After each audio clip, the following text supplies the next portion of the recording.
Түлкі, тасбақа және кене деген ертегі айтып берейін балалар. Ертеде түлкі, тасбақа және кене дос болыпты.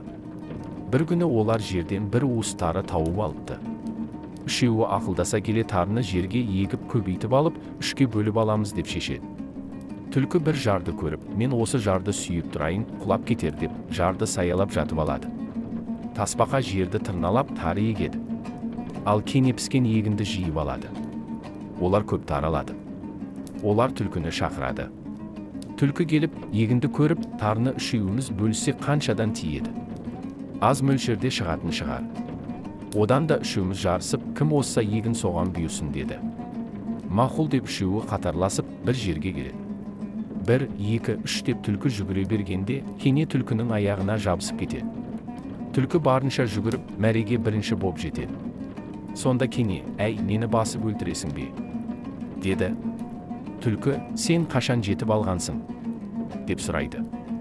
Кене, сен бағана 1, 2, 3 дегенде ақ мен келіп қалғанмын деп жауап береді. Екеуі дауласып жатқанда ентігіп тасбақа келеді. Тасбақа, әй түлкі, мен бір пәле көріп келдім. Жаңа маған 2 қара бүркіті және тазы иттері бар ат мінген 2 адам келді. Түлкі жолдасыңды тауып бер деп мені қорқытты. Түлкі, мен сен туралы айтқан жоқпын. Енді олар маған сенбей, осы жаққа қарай келе жатыр дейді. Түлкі, мені айта көрмеңдер деп жалынады. Түлкі, мына тарыны екеуің тең бөліп алыңдар, мен сендерге ризамын.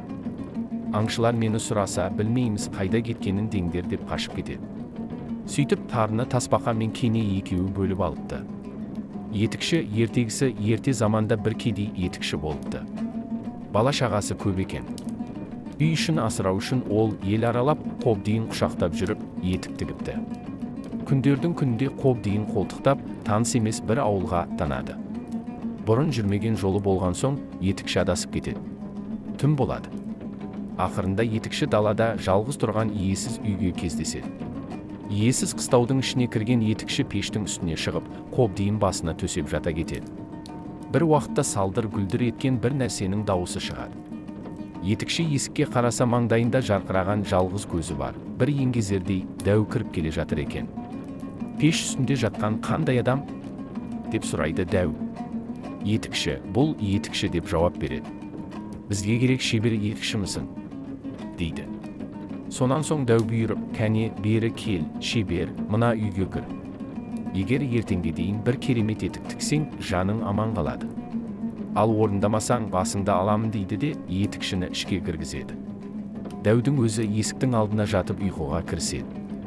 Етікші ішінен, енді өмірім жойылды, өліп кетсем, бала шағамды кім асырар екен? Деп үрейленеді.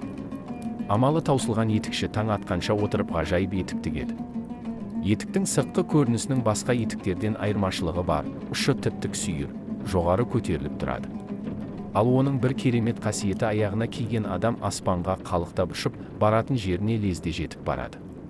Бірақ ол дәудің оны оңай үйіне жібере қоймасын біліп, бәрібір дәудің қолынан өлемін.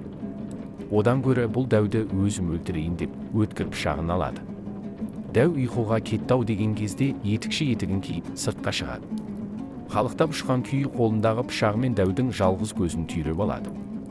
Дәу бақырып, ер болсаң, 2 соқ дейді. Етікші бірде жетер деп, дәудің үстінен ұшып өтеді. Ал дәу жарақаттан табанда өлген екен дейді.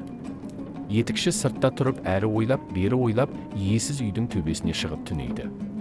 Таң атқан соң, дәудің үйін аралап қарап шығады. Үйдің бір қараңғы жерінде темір сандық тұр екен. Етікші темір сандықты әзер дегенде ашады.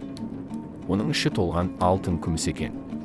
Бұдан кейін етікші алтын мен күмісті керегінше алып, ғажайып етігін киіп, үйіне ұшып келеді. Дәуден алған байлығының жартысын еліндегі жетім жесірлерге таратып береді. Осылайша етікші тұратын ауылдың тұрмысы жақсарып, мұраттарына жетеді. Ал қартайған кезінде етікшіні балалары асырапты.